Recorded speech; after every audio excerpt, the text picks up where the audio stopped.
4.972. 다시 말해서 0.028%가 모자라는. 네, 안녕하세요. 유로킨입니다. 네, 이번 시간에도 지난 시간에 이어서 조인학 편장님을 모시고 독일의 정치에 대해서 알아볼 건데요. 네, 안녕하세요. 조인학 편장님. 오늘 또 이렇게 함께 해주셔서 정말 감사합니다. 네, 안녕하세요. 불러주셔서 감사합니다.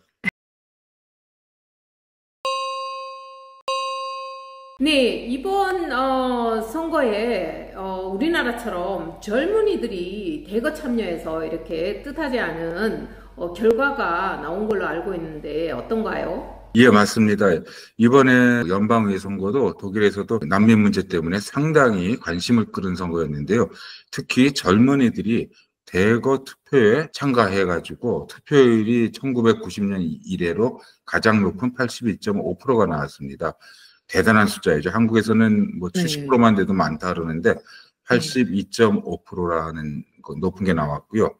그런데 재미있는 것은 젊은이들 투표가 참 많았는데 여기서도 역시 좌파당과 극우라고 할 수 있는 대안당, 독일을 위한 대안당, 알터나티브 für Deutschland, AfD라고 그러죠. 이 성향이 젊은이들에서 명확히 갈리고 있어요. 독일에서도 이 여성들, 젊은 여성들은 좌파당 지지를 많이 했습니다.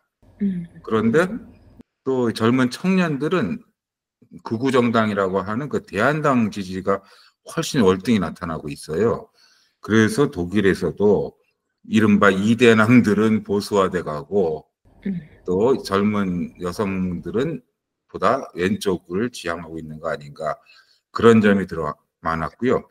그런데 또 다른 분석에 의하면은 좌파당이 이전에 전통적인 이념 정당을 탈피하고 이번에는 어떤 집세, 그러니까 임대료죠. 임대료의 안정화든지 또는 뭐 전기료의 인하, 이렇지 아주 실생활에, 그리고 이제 노인들을 위해서는 연금을 올리자라는 실생활에 아주 유용한 그러한 표어로 들고 나와가지고 상당히 많이, 의외로 모든 이번에 AfD가 20.8% 얻은 것보다는 이 좌파당이 8.8%였다는 점, 이거가 훨씬 더 아주 놀라운 일이다.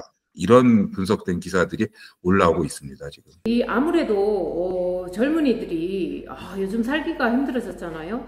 슈퍼마켓 가보면은 뭐 옛날에 1유로 하던 게 뭐 1유로 80, 뭐 2유로 막 이렇게까지 올랐어요. 그래서 젊은이들이 인플레이션 때문에 생활하는 게 힘들다 보니까 실생활에서 이렇게 뭐 좋게 해주는 뭐 이런 당들에게 많이 표를 주지 않았나 생각되는데요. 그렇죠. 좌파당은 특히 전기값 인하를 제1표로 내걸 정도로 아주 현실적인 접근을 했었습니다. 거기에 민감한 젊은이들이 대거 참여를 해가지고 그동안 지난번 선거에 75%, 75.4%인가 선거 투표에 참여했는데 약 8% 정도 늘었는데 그 8%가 늘어나게 되는 배경에는 이 젊은이들이 대거 투표장으로 나왔다. 이래서 투표율이 많이 올라갔습니다. 이제 추구 조사 결과 확정된 걸 보면 4.9가 조금 넘는데 5%는 안 되고 이래가지고 애석하게도 탈락해서 사라 와겐크네히트가 이거 아니다, 잘못된 거다, 다시 선거 한 거를 잘 검토해달라, 이렇게 얘기를 했는데 어떤가요? 이 빈트니스 사라 와겐크네히트 그 당이 5%가 넘느냐 안 넘느냐가 관건이었는데 정말 이건 드라마에서나 나올 수 있는 숫자가 나왔습니다. 그 다음날 새벽 4시 정부에서 공식적인 예비 발표를 하는 거 보면 4.972, 다시 말해서 0.028%가 모자라는, 구체적으로 숫자로 말씀드리면요, 이번에 그 사라 와겐크네히트 당이 246만 표를 득표를 했습니다. 약간 뭐 246만 몇천 표가 되는데 5%가 되려면 얼마가 그럼 부족했느냐? 바로 14,000표가 부족을 한 겁니다. 그래서 공식적으로 그 사라 와겐크네히트 당은 이의 제기를 했고 재검표를 요청을 했습니다. 그리고 이제 독일은 일반적으로 그 다음날 포얼로이피게 베칸트마콩, 암펠시 베칸트마콩에서 예비적 정부 발표를 하고 이번에도 그렇기 때문에 24일 새벽 4시에 그 분데스타티스아무트, 한국말로 하면 통계청이 되겠죠. 통계청에서 예비 발표를 했고요. 공식적인 최종 발표는 3월 14일 날 의회에서 발표하도록 되어 있습니다.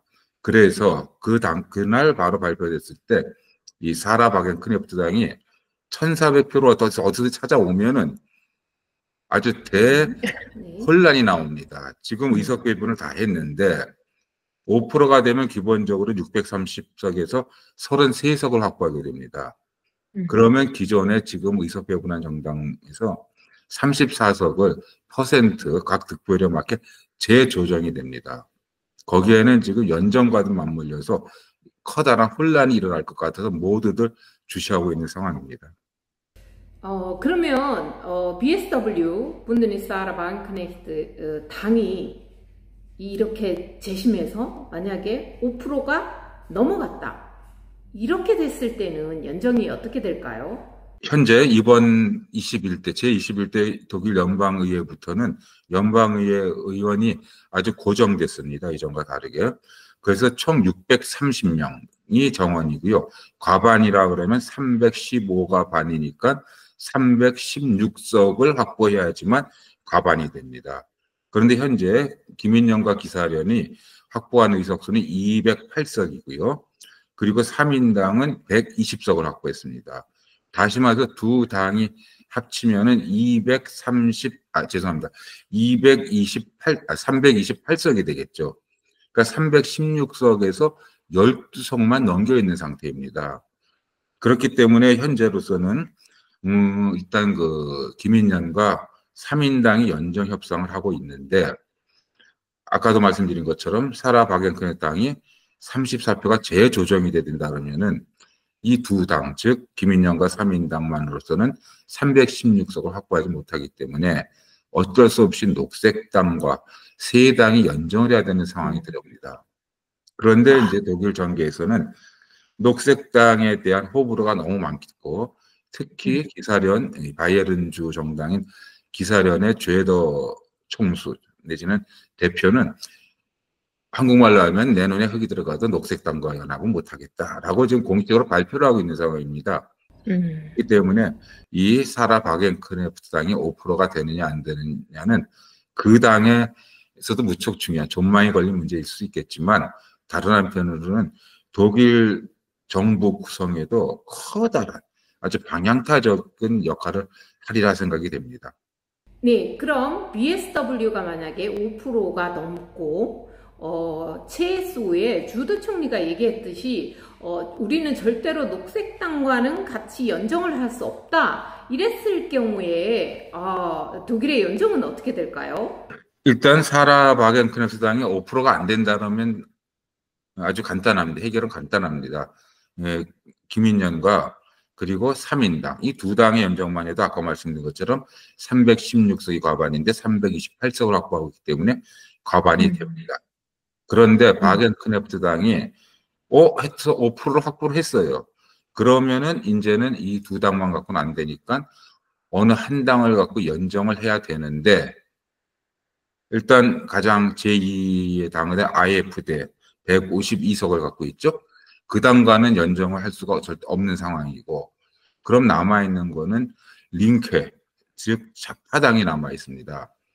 그런데 좌파당도 요즘은 좀 뜸하지만 이전부터 어느 당도 그 당과는 연정을 안 한다라고 선언을 해놨기 때문에 좌파당하고도 손을 잡기가 참 어렵습니다. 특히 보수를 표방하고 있는 김인연과 기사당은 좌파당하고 손을 잡는다고 볼 수가 없습니다.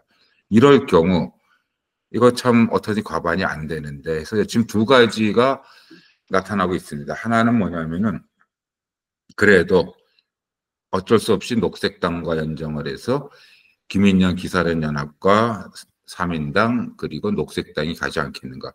이것이 일반적인 견해이고요. 다음으로는 소수 연정, 다시 말해서 과반을 확보하지는 않지만 암묵적으로 동의를 해서 메르츠 총리로 가고 그 대신에 타협을 해서 타협 정치를 벌이지 않겠는가 해서 이른바 소수 연정이라는 개념이 있거든요. 그렇게 갈 수도 있고요. 또 네. 하나는 이럴 경우 극단적으로 지금 3인당 120석, 좌파당 64석, 박앵크네부터 30석, 그리고 그르네. 이 세 개를 합치면은 어떻게 될 것인가? 과반이 될 것인가, 안 될 것인가? 요것도 좀 봐야 되는 건데요. 그럴 경우는 결국은 선거 결과를 국민의 뜻에 완전히 뒤집는 거다 해가지고 숫자적으로 된다 그래도 국민들이라든지 현장에서 받아들이기 어렵지 않을까. 이런 얘기들도 하는데요. 일반적으로 얘기로는, BSW당이 이 14,000표를 다시 되찾아올 수 있을까 많이 회의를 갖고 있습니다. 여태까지 쭉 어. 선거 결과했을 때 예비 발표와 본 발표에 차가 그렇게 뭐 14,000표나 차내 나는 경우가 없었다고 합니다.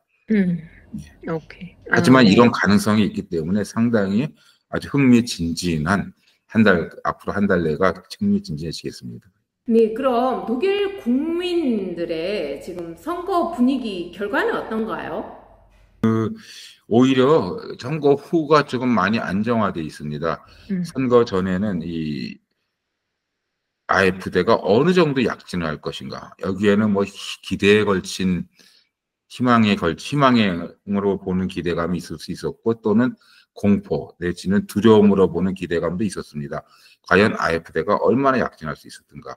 그 중에서 여론조사에서는 19%에서 20%, 21%로 왔다 갔다 했는데 아무래도 그 샤이 AfD, 쉽게 말해서 공식적으로 여론조사에서는 발표하지 않지만 내적으로는 AfD당을 지지하는 이 숫자가 얼마 될 것인가가 관심사였는데 다행히 여론조사에서 나왔던 그 편차를 벗어나지 않았습니다.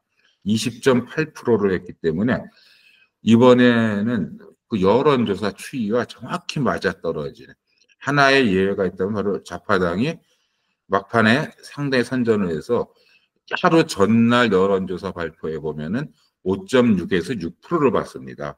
그런데 당일날 투표함을 깨어봤더니 8.8%라는 약 2% 정도 더 나왔는데 그것이 이변을 받아들일 정도로 이번 총선 결과는 쭉 여론조사를 거의 비슷한 결과가 나왔기 때문에 이 일반 국민들은 그렇게 크게 기뻐하거나 동의하거나 슬퍼하거나 이런 변화는 없는 것 같습니다. 선거 끝나고 나서 보니까 앨리스 바이들이 공식적인 석상에서 이제 의적수가 많다 이거죠. 그래서 최대우가 뭘 잘못하거나 뭐 자기네들 의견과 부합하지 않을 때 우리가 그냥 두지 않겠다 막 이렇게 얘기를 하는데 거기에 대해서 좀 얘기해 주실까요? 예, 일단 지난번에 85석에서 지금 152석, 근 2배가량 확보를 했고, 특히 이번에 선거 지도를 보면은, 독일이 다시 동서독으로 분리됐다라는 말이 나올 수 있을 정도로 동독 지역에서는 AfD가 압도적인 우위를 보이고 있고, 물론 그 소독 지역에서는 최대우가 압도적으로 우위를 보이고 있습니다만, 그렇기 때문에 일단 알리스 바이들은 상당히 고무된 상황이고요. 그리고 이제 법을 개정을 한다든지 또는 어떤 결정을 할 때 중요한 결정은 3분의 2 조항이 있기 때문에 우리들의 동의가 없을 땐 아무것도 못한다라는 그러한 자신감. 그리고 이제 본인들이 더 이상 극단적인 존재가 아니라 독일 주류사의 한 축을 담당한다라는 그 의미가 상당히 큰 것 같습니다. 네, 메르츠가 지금 아주 발빠르게 움직이고 있습니다. 메르츠 오늘 아침에도 또 인터뷰에서 보면은요, 지금 세계 정세는 아주 격동의식이다. 특히 우리 잘 알고 있지만 트럼프에 의해서 세계 질서가 재편되는 과정에서 유럽의 공동안보라든지 또는 유럽의 공동 경제 문제라든지 우리가 지금 빨리 대처를 해야 되고 강력하게 대처를 해야 된다. 그렇기 때문에 연정도 빨리 구성이 된다 하면서 일단은 상당히 조심스럽지만 발빠르게 움직이고 있습니다. 네, 제가 대한민국 국민권을 포기를 못해서 여기 독일에 선거권은 없는데 저도 이렇게 독일에 살면서 관심이 많고 또 정치 그동안 올라프 숄츠가 지지부진하고 뭐 너무 좀 안 좋은 정치를 해서 답답했었는데 이번엔 메르츠가 돼서 저는 개인적으로 되게 기쁜 게 지금 러우 전쟁 그리고 또 트럼프가 지금 정권을 잡았잖아요. 그래서 이런 강력하면서도 이 딜을 잘하는 사람과 아무래도 얘기를 하기 위해서는 독일에도 그 정도 급은 되지 않아야 되나 이렇게 싶거든요. 그래서 그나마 지금 칸디다 요번에 총선 나온 사람들 중에서는 메르츠가 제일 강력하고 그런 사람들과 얘기할 수 있는 급이 되겠다 이렇게 생각하거든요. 그래서 저 개인적으로는 기쁘고요. 메르츠는 이렇게 보면 기업을 운영했던 사람이고 그 경제에 대해서 되게 숲을 볼 줄 아는 사람이에요. 나무만 보는 게 아니라 숲을 볼 줄 알아서 모든 걸 이렇게 다 볼 수 있기 때문에 조망을 할 수 있기 때문에 이제 앞으로 독일 정치에 좀 빛이 되지 않을까 기대를 해봅니다. 그렇습니다. 특히 보수 김인년이 보수당인데 그 보수 안에서도 약간은 중도에서 오른쪽으로 좀 치우친 성향을 갖고 있기 때문에 지금 당선되고도 바로 어떤 유럽의 안보, 독일의 안보 내지는 강력한 유럽을 지금 주창을 하고 있고요.